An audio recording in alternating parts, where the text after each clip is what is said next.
With the brand split, people have been discussing what's going to happen with pay-per-views or network specials. Well, apparently Jerry Lawler at an event at Metropolis, Illinois, which is where last year he mentioned SmackDown going to being live on Tuesday, that each show will have its own monthly special, except on the months of WrestleMania, Royal Rumble, and SummerSlam. Not Survivor Series. Which is weird, because Survivor Series writes itself pretty easily. You can take 5 guys and put them in a match. You can do your main title match, and then you take the remaining people and throw them into a 5-on-5 elimination match. Trying to give it some reasoning, the winning team can challenge for, if it's the 5-on-5 women, the winning team, a member gets a challenge for the women's belt. Easy to do. But the issue that really comes down to is, when they did the brand extension last time, they alternated. This is the Raw pay-per-view, SmackDown pay-per-view. So each one got about 7 to 8 weeks for build-up. Okay. Currently, you have about 8 episodes, give or take, to build up a pay-per-view, which is good. That's how you build up to a pay-per-view. You need time to go, here's what happened, here's what's going to happen, and then logically progress to it. If you do one once a month, pretty much, that means in the course of 12 hours, Raw has a pay-per-view. An NXT Network Special happens approximately once every 12 weeks, give or take.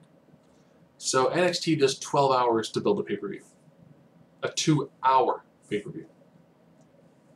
And sometimes their stories take multiple pay-per-views, multiple takeovers, to actually hit fruition. I don't picture Raw being able to do that. If after 4 Raws, you're going to essentially see what you've seen on Raw just on a Sunday. It's not going to feel big. Even with an expanded roster and more people spread out, it's going to be hard in the course of 12 hours to make a pay-per-view worthy card. It's going to be harder for SmackDown over the course of 8 hours. So 12 hours on Raw, 8 hours on SmackDown to make a convincing card that would make sense. Now, there's like Roadblock, where it's a 2 hours, it's short, it's compact. The takeover style will work.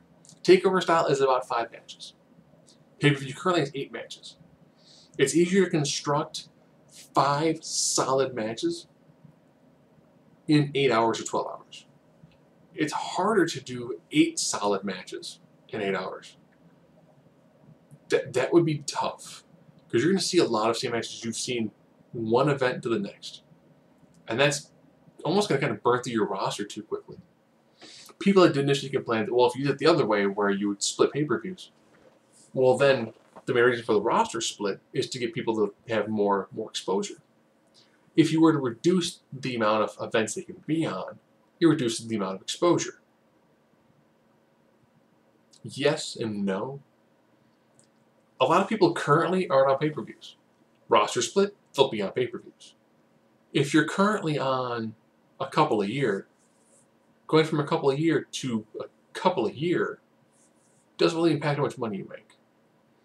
If they made it where the champion got to hit multiple events, sure. If the tag belts got to be defended on both shows, yes. Then becoming champion is a big deal. Same with the women's belt. Same thing with the heavyweight championship belt. If you were to win that and you're on both shows, that's the reason to be the top guy. Having the IC belt on one show, US on another, perfect, makes great sense. Do I think that trying to do... Well, if we can build pay-per-views except for 3 months, that means we're looking at 9 months build pay-per-views. It's 18. Plus the 3 big ones. So we're at 18 plus 3, 21. And in the course of that year, there's going to be 4 takeovers, roughly.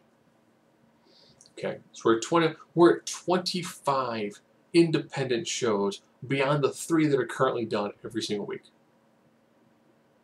So with the 3, yeah, they do some filler weeks.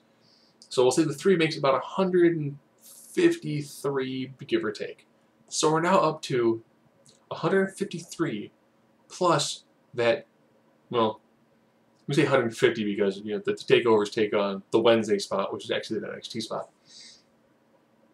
So we're talking about 170, give or take, different shows, not also including main event and superstars. If you include those, that then makes 5 shows a week. So we're 250 shows. And on top of that, there are 21 events. That's now 270 independent wrestling events. That's a lot. You like Lucha Underground? Lucha Underground's about 30. About 20-ish. Sorry, about 300 wrestling shows before you factor in anything else. Before you factor in things like the Cruiserweight Classic. They'll probably do a couple of your Saturday shows, a couple other, larger events. Now, if they turn some of the network events instead of being a full-blown pay-per-view, if they instead do like the Beast from the East Tokyo bit, or they just like Roadblock, where it's a concise show, I think that works. I think pushing WrestleMania to 5 hours, SummerSlam to 4 hours, and then trying to do 2 independent 3-hour pay-per-views or network specials in conjunction with the other 24 hours of wrestling, that's going to be tough to maintain and have it not get really repetitive real quick.